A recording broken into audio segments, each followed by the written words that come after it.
আসসালামু আলাইকুম, বিসমিল্লাহির রহমানির রহিম।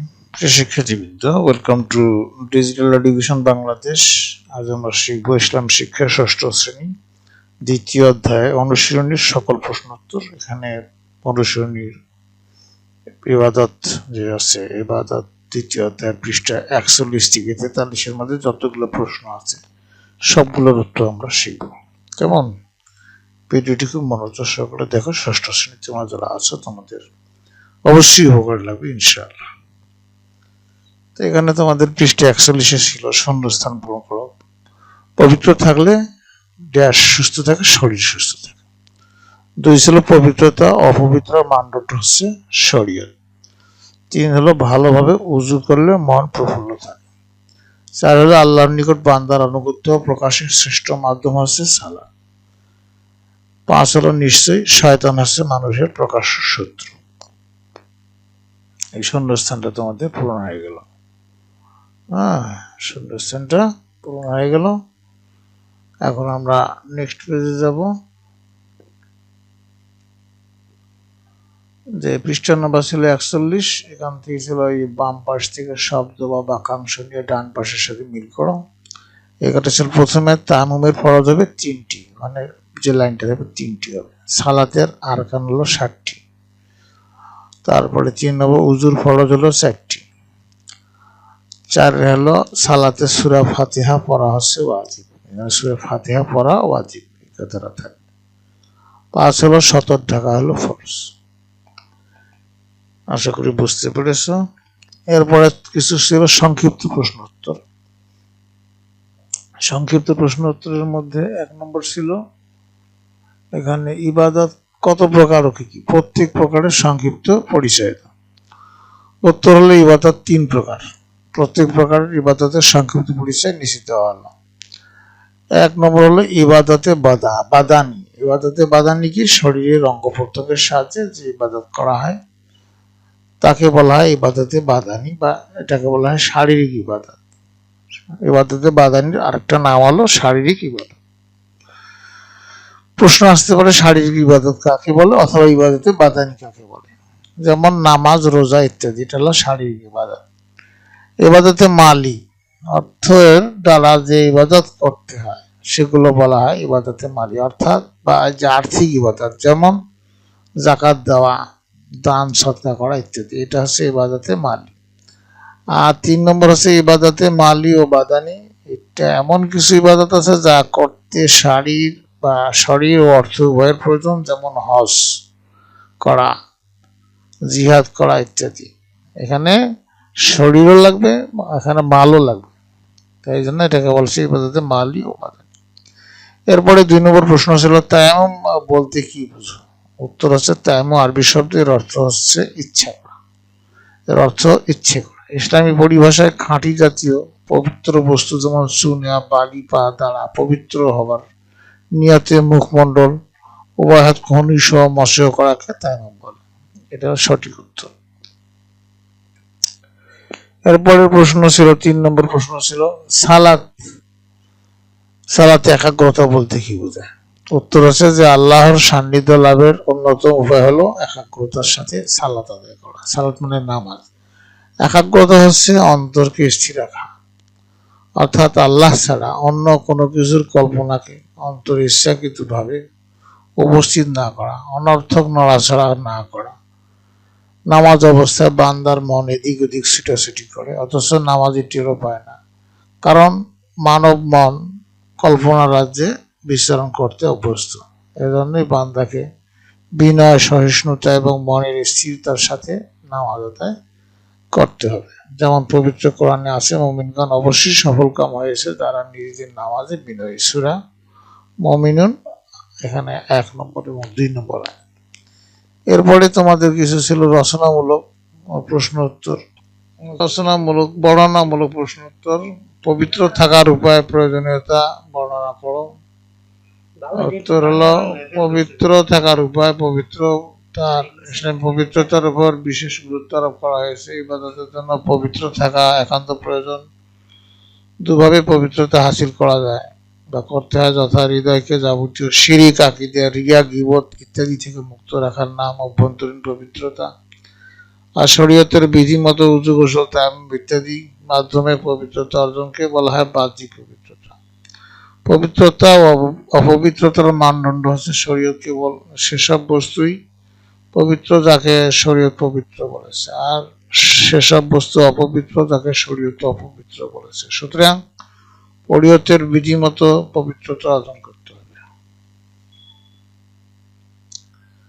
এরপরে পবিত্র থাকার প্রয়োজনীয়তা। মহান আল্লাহর ইবাদত করতে হলে পাক পবিত্র থাকা প্রয়োজন। পবিত্রতা ছাড়া ইবাদত কবুল হয় না। পাক পবিত্র থাকলে শরীর ও মন সুস্থ থাকে, ফলে ইবাদত বন্দিগিতে মন বসে। সর্বোপরি প্রফুল্ল চিত্তে ইবাদত বন্দিগি করার জন্য আমাদের পাক পবিত্র থাকা একান্ত প্রয়োজন। আল্লাহ পাক যেমন সব রকম অপবিত্রতা থেকে মুক্ত, তেমনি তিনি চান তার বান্দাগণ পাক পবিত্র অবস্থায় তার সামনে দণ্ডায়মান হোক। ইসলামের মৌলিক ইবাদত সমূহ পালন করার জন্য পাক পবিত্রতা ফরজ। এর জন্য হাদিসে বলা হয়েছে যে পাক পবিত্রতা হচ্ছে ইমানের অর্ধেক। এরপরের প্রশ্ন ছিল 2 রাকাত বিশিষ্ট সালাতের নামাজের নিয়ম বর্ণনা করো। উত্তর হচ্ছে 2 রাকাত বিশিষ্ট সালাত আদায়ের নিয়ম কিবলামুখী হয়ে নিয়ত করে 2 হাত কাঁধ পর্যন্ত তুলে আল্লাহু আকবার বলে নাভির উপর হাত বাঁধবে, তবে স্ত্রীলোকগণ হাত বাঁধবে বুকের উপর। নিয়ত মনে মনে করলেই চলবে, তবে মুখে উচ্চারণ করা উত্তম। এরপর সানা পড়া, এরপর আউযুবিল্লাহি মিনাশ শাইতানির রাজিম, বিসমিল্লাহির রহমানির রহিম বলে সূরা ফাতিহা পড়ব। ফাতিহা পড়ে মনে মনে আমিন বলবো। এরপর অন্য কোনো সূরার কমপক্ষে বড় 1 আয়াত অথবা ছোট 3 আয়াত কিংবা একটি সূরা পড়ব। তারপর আল্লাহু আকবার বলে রুকু করব। রুকুতে কমপক্ষে 3 বার সুবহানা রাব্বিয়াল আযীম বলবো। তারপর সামি আল্লাহু লিমান হামিদা বলে সোজা হয়ে দাঁড়াবো। দাঁড়ানো অবস্থায় রব্বানা লাকাল হামদ বলবো। এরপর একটা দোয়া আছে হামদান কাসিরান তাইয়িবান মুবারাকান ফিহি, এটা বললে বহুত নেকি, না বললে মানে নেকিটা পাওয়া যাবে না। তারপর আল্লাহু আকবার বলে সিজদা করা। সিজদায় অন্তত 3 বার সুবহানা রাব্বিয়াল আলা বলা। তারপর আল্লাহু আকবার বলে সোজা হয়ে বসবো। আবার আল্লাহু আকবার বলে দ্বিতীয় সিজদা করব। এইভাবে এবারও সিজদায় কমপক্ষে 3 বার সুবহানা রাব্বিল আলা বলবো। এরপর আল্লাহু আকবার বলে সোজা হয়ে দাঁড়াবো। এইভাবে প্রথম রাকাত শেষ হবে। এখন দ্বিতীয় রাকাত শুরু হলো। বিসমিল্লাহির রহমানির রহিম বলে সূরা ফাতিহা পড়ব। তারপর পূর্বের মতো সূরা মেলাবো। তারপর প্রথম রাকাতের মতো রুকু সেজদা সোজা হয়ে বসবো। তাশাহুদ, দুরূদ এবং দোয়া মাসুরা পড়ে আসসালামু আলাইকুম ওয়া রাহমাতুল্লাহ বলে ডানি ও বামে মুখ ফেরাবো। এইভাবে 2 রাকাত বিশিষ্ট নামাজ শেষ হবে। আশা করি তোমরা বুঝতে পেরেছো। 3 নম্বর ছিল বাস্তব জীবনে সময়ানুবর্তিতার গুরুত্ব ব্যাখ্যা করো। উত্তর হচ্ছে প্রত্যেক ব্যক্তির জন্য আল্লাহ তাআলা একটি নির্দিষ্ট সময় নির্ধারণ করে রেখেছেন। এর মধ্যে মানুষকে অনেক কাজ করতে হয়, তাই মানুষের বাস্তব জীবনের সময়ানুবর্তিতার গুরুত্ব অপরিসীম। সময়ানুবর্তিতা শিক্ষার জন্য আল্লাহ তার বান্দাদের জন্য দৈনিক 5 ওয়াক্ত নামাজের ব্যবস্থা করেছেন। নামাজ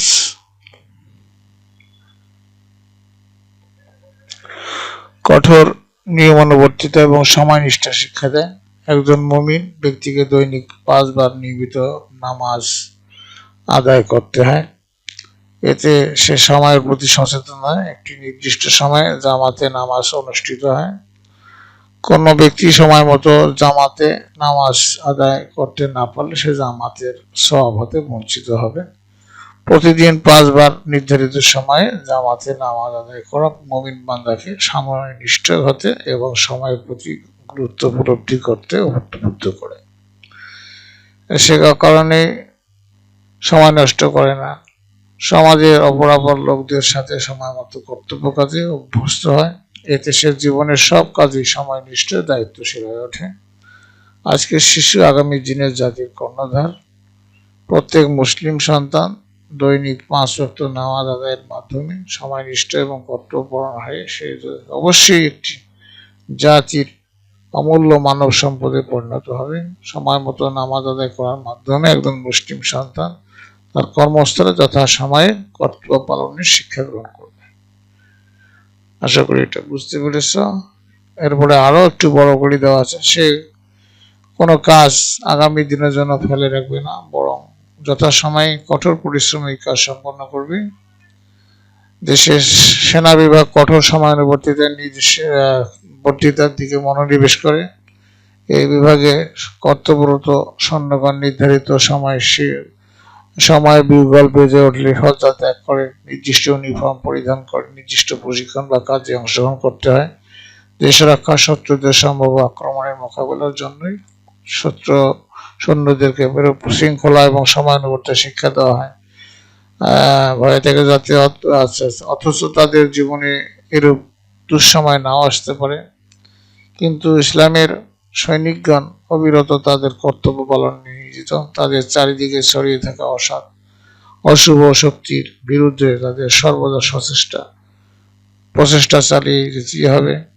মহান আল্লাহ দৈনিক 5 বার তার সেনাদলকে অর্থাৎ মুমিন বান্দাকে আযানের মাধ্যমে নামাজের আহ্বান জানান। এ আহ্বানে আল্লাহর সৈনিকগণ দৌড়ে আসবে এবং প্রমাণ করবে যে সব সময় সকল অবস্থায় তারা আল্লাহর আইন পালনে প্রস্তুত।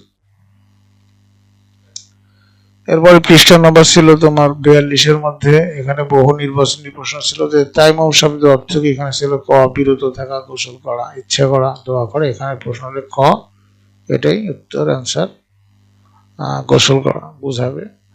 2 নম্বর ছিল নামাজের মোট কয়টি ফরজ? এখানে সঠিক উত্তরটি হবে এই 14টি ফরজ, এটা হবে সঠিক উত্তর। এরপরে 3 নম্বর ছিল সিজদায়ে সাহু ওয়াজিব হওয়ার কারণ। এখানে নামাজ আদায়ের ধারাবাহিকতা মেনে না চলা, ইচ্ছাকৃতভাবে অনিচ্ছাকৃত কোনো ওয়াজিব বাদ পড়া বা কোনো ফরজ আদায় না করা। তো এখানে যে এটি হলো তার ক নম্বর। এখানে নামাজ আদায় ধারাবাহিকতা মেনে চলা এবং ইচ্ছাকৃতভাবে অনিচ্ছাকৃত কোনো ওয়াজিব না, কোনো ফরজ বাদ নেওয়া, যেটা হবে না।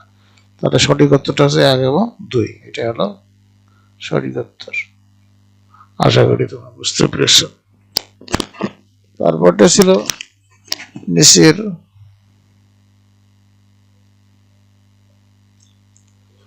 নিচের উদ্দীপকটি পড়ো এবং 4 ও 5 নম্বর প্রশ্ন উত্তর দাও। যেখানে লুৎফর আহমেদ বেশ ভ্রমণপ্রিয় মানুষ। একদিন বেড়াতে গিয়ে শীতকুণ্ডে একটি পাহাড়ে চড়ে উঠলেন। তখন আসরের নামাজের সময় হয়ে গেছে। তখনই তিনি এক দলা মাটি দিয়ে নির্দিষ্ট নিয়মে মুখমণ্ডল ও কনুই সহ 2 হাত মাসরা করে আসরের নামাজ আদায় করলেন। নামাজ আদায়ের ব্যাপারে তিনি যেমন সবসময় তৎপর, তেমনি আল্লাহ, রসুল, পরকাল ইত্যাদি বিষয়ে তিনি পুরোপুরি বিশ্বাসী। পাশাপাশি তিনি তার চালচলন ও ব্যবহারেও সংযমী। তিনি কখনো কারো অনুপস্থিতিতে কারো বদনাম করেন না। এখানে 4 নম্বর প্রশ্ন ছিল জনাব আহমেদ কি করে নামাজ আদায় করলেন? উত্তর হলো তায়াম্মুম করে। এটা হলো রাইট, সঠিক উত্তরটা তায়াম্মুম করে, এটা উত্তর হলো ঠিক। উযু করে না তাহারাতুল আর সিজদা, এখানে সঠিক উত্তরটা হলো খ। এরপরের প্রশ্ন ছিল 5 নম্বর প্রশ্ন, উদ্দীপকে উল্লিখিত জনাব আহমেদ বিশ্বাস এবং কর্মকাণ্ডে কি নামে আখ্যায়িত করা হয়েছে? অভ্যন্তরীণ পবিত্রতা, না বাহ্যিক পবিত্রতা, না হলে নাজাসাতে হাকিকি, না হলে নাজাসাতে হুকুমি। তো এখানে সঠিক উত্তরটা হলো ক, অভ্যন্তরীণ পবিত্রতা, এটাই সঠিক উত্তর। আশা করি বুঝতে পেরেছে। এরপরে সৃজনশীল একটা প্রশ্ন ছিল যে শরীফ ও আসিফ সহপাঠী।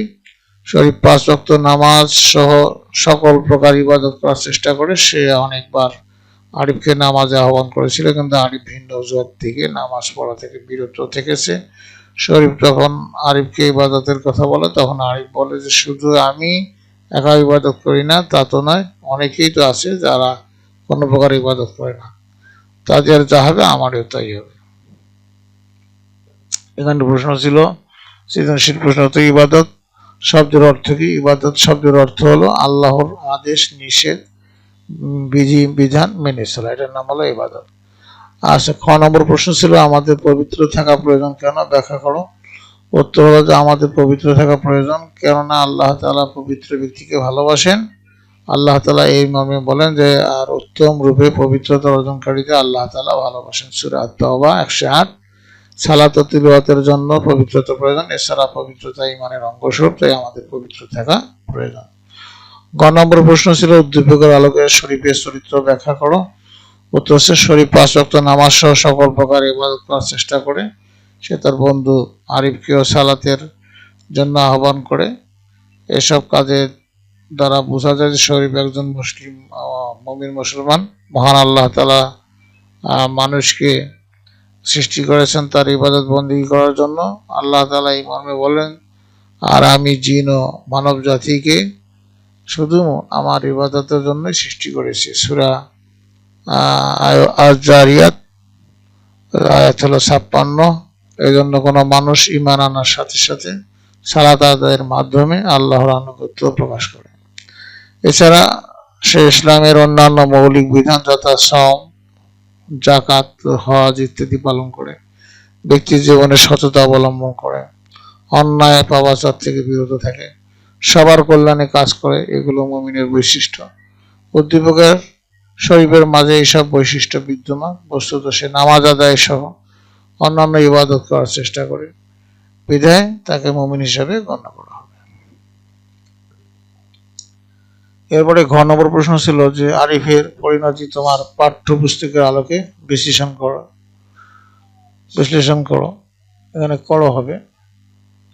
উত্তর হচ্ছে যে আরিফ বিভিন্ন অজুহাত দেখে নামাজ পড়া থেকে বিরত থাকে, আর সে আরো বলে যে শুধু আমি একা ইবাদত করি না, তা তো নয়, অনেকেই তো আছে যারা কোনো ইবাদত করে না, তাদের যা হবে আমারও তাই হবে। আরিফের এরূপ আচরণ কর্মকাণ্ডের পরিণতি অত্যন্ত ভয়াবহ। ইচ্ছাকৃতভাবে সালাত পরিত্যাগ করা কুফরি। রাসূল সাল্লাল্লাহু আলাইহি ওয়াসাল্লাম বলেছেন, মুমিন ও কুফরের মধ্যে পার্থক্য হলো সালাত পরিত্যাগ করা। তিনি আরো বলেছেন, যে ব্যক্তি ইচ্ছাকৃতভাবে সালাত ত্যাগ করলো সে কুফরি করলো, আর কুফরির পরিণাম হলো জাহান্নাম। আরিফ শুধু নামাজই পরিত্যাগ করেনি, সে তার কথায় আল্লাহর প্রতি চরম ঔদ্ধত্য প্রকাশ করেছে। এই ধরনের ঔদ্ধত্য প্রকাশের জন্য সে জাহান্নামে যাবে। এই কারণ ইবলিস ঔদ্ধত্য প্রকাশ করার কারণে আল্লাহর অভিশাপে নিপতিত হয় এবং চিরস্থায়ীভাবে জাহান্নামী হয়। মানুষকে সৃষ্টির একমাত্র উদ্দেশ্য হলো আল্লাহর ইবাদত করা। কেউ যদি ইবাদত না করে, ভুল স্বীকার করে, আল্লাহর দরবারে অনুতপ্ত হয়ে তওবা করে, তাহলে আল্লাহ তাআলা তাকে ক্ষমা করে দিতে পারেন। কিন্তু যদি কেউ ইবাদত না করে এবং বলে যে অন্যদের যা হবে আমারও তা হবে, তাহলে আল্লাহর শাস্তি হতে সে রেহাই পাবে না। কারণ আল্লাহ বলেছেন, যদি তোমরা কুফরি করো তাহলে জেনে রাখো আমার শাস্তি কঠিন। এরপরে 2 নম্বর প্রশ্ন ছিল, একটা সৃজনশীল ছিল যে হারুন রশিদ এবং আমজাদ হোসেন একই অফিসে চাকরি করেন। হারুন রশিদ প্রতিদিন ফজরের নামাজে আযান হলে ঘুম থেকে উঠে নামাজ আদায় করেন, তারপর সকালের যাবতীয় কাজ শেষ করে যথাসময়ে অফিসে আসেন। অন্যদিকে আমজাদ হোসেন ফজরের সময় ঘুমিয়ে থাকেন, নামাজ আদায় করেন না। তার অফিসে আসতে প্রতিদিন দেরি হয়, যার কারণে ঊর্ধ্বতন কর্মকর্তা তাকে বকাঝকা করেন। এখানে 2 নম্বর প্রশ্নের সৃজনশীল ছিল যে গোসল শব্দের অর্থ কি। উত্তর হলো গোসল শব্দ হলো ধৌত করা। এটা হলো গোসল শব্দের অর্থ। খ নম্বর ছিল সালাত আদায়ের অন্যতম কারণটি ব্যাখ্যা করো। উত্তর হচ্ছে সালাত আদায়ের অন্যতম কারণ হলো এটি ইসলামের দ্বিতীয় রুকন। এই জন্য আল্লাহ তাআলা প্রত্যেক মুমিনকে প্রতিদিন 5 ওয়াক্ত নামাজ বা সালাত আদায় করতে নির্দেশ দিয়েছেন। তিনি বলেছেন, এবং তোমরা নামাজ কায়েম করো, যাকাত আদায় করো। সূরা আল বাকারা আয়াত হলো 43। তাছাড়া সালাত মানুষকে অন্যায় এবং অশ্লীল কাজ থেকে বিরত রাখে। এই মর্মে আল্লাহ তাআলা বলেন, নিশ্চয়ই সালাত মানুষকে অশ্লীল অন্যায় কাজ হতে বিরত রাখে। সূরা আনকাবুত 35 নম্বর। গ ছিল আমজাদ হোসেনের মধ্যে কোন জিনিসের অভাব পরিলক্ষিত হয় ব্যাখ্যা করো। উত্তর হচ্ছে যে আমজাদ হোসেনের মধ্যে আল্লাহর আদেশ মান্য করার মানসিকতা ও নৈতিকতার অভাব পরিলক্ষিত হয়। প্রত্যেক মুমিনের জন্য প্রত্যহ 5 ওয়াক্ত নামাজ আদায় করা ফরজ, স্বেচ্ছায় নামাজ ত্যাগ করা কুফরি। আমজাদ এত সত্ত্বেও স্বেচ্ছায় নামাজ ত্যাগ করে ফজরের সময় ঘুমিয়ে থাকে। এক্ষেত্রে সে আল্লাহর আদেশ মান্য হতে বিরত থাকলো। আবার সে অফিসে প্রতিদিন দেরি করে যায়। এটা অফিনি হয়েছিল, অফিসে হবে, অফিসে, এই বানানটা ঠিক করে নিবে, অফিসে দন্তস্ব হবে, এটা দন্তস্ব। সে অফিসে প্রতিদিন দেরি করে যায়, এর মাধ্যমে তার নৈতিকতার অভাব পরিলক্ষিত হয়। কেননা সময় মতো অফিসে উপস্থিত হওয়া নৈতিক দায়িত্ব। তাই বলা যায় যে আমজাদ হোসেনের কর্মকাণ্ডে আল্লাহর আদেশ মান্য করার মানসিকতা এবং নৈতিকতার অভাব পরিলক্ষিত হয়েছে। 9 নম্বর প্রশ্ন ছিল যে হারুন আর রশিদের মধ্যে কি নৈতিকতার প্রতিফলন হয়েছে? বিশ্লেষণ করো। উত্তর হচ্ছে যে হারুন রশিদের মধ্যে সালাতের নৈতিকতার প্রতিফলন হয়েছে, কারণ সালাতের মাধ্যমে শৃঙ্খলা, সময়ানুবর্তিতা, দায়িত্ব, কর্তব্যবোধ ইত্যাদি গুণাবলী অর্জিত হয়। হারুন আর রশিদ অর্জিত, এখানে হয় হবে, এখানে অর্জিত হয়, হয় অন্তঃস্থির হবে এখানে। হারুন আর রশিদ প্রতিদিন ফজরের আজান হলেই ঘুম থেকে উঠে নামাজ আদায় করেন, তারপর সকালের যাবতীয় কাজ শেষ করে যথাসময়ে অফিসে আসেন। হারুন আর রশিদ নিয়মিত সালাত আদায় করার মাধ্যমে সময়ানুবর্তিত হয়েছে, কারণ সালাতে নির্ধারিত সময়ের মধ্যে আদায় করতে হয়। এই মর্মে আল্লাহ বলে, নির্ধারিত সময়ে সালাত আদায় করা মুমিনের জন্য কর্তব্য। সূরা নিসা 103 নম্বর আয়াত।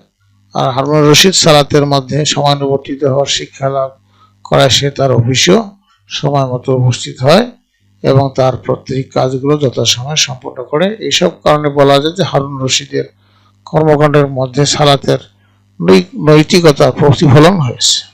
আশা করি তোমরা বুঝতে পেরেছো। প্রিয় শিক্ষার্থীবৃন্দ, এইটাই ছিল আজকের আলোচনার বিষয়বস্তু। সমস্ত প্রশ্ন তুলে দেওয়া হলো। তো thank you for watching this video. পরবর্তী ক্লাস দেখার আমন্ত্রণ জানিয়ে তোমাদের সার্বিক মঙ্গল সুস্বাস্থ্য কামনা করে আজকে এখানে বিদায় নিচ্ছি। খোদা হাফেজ।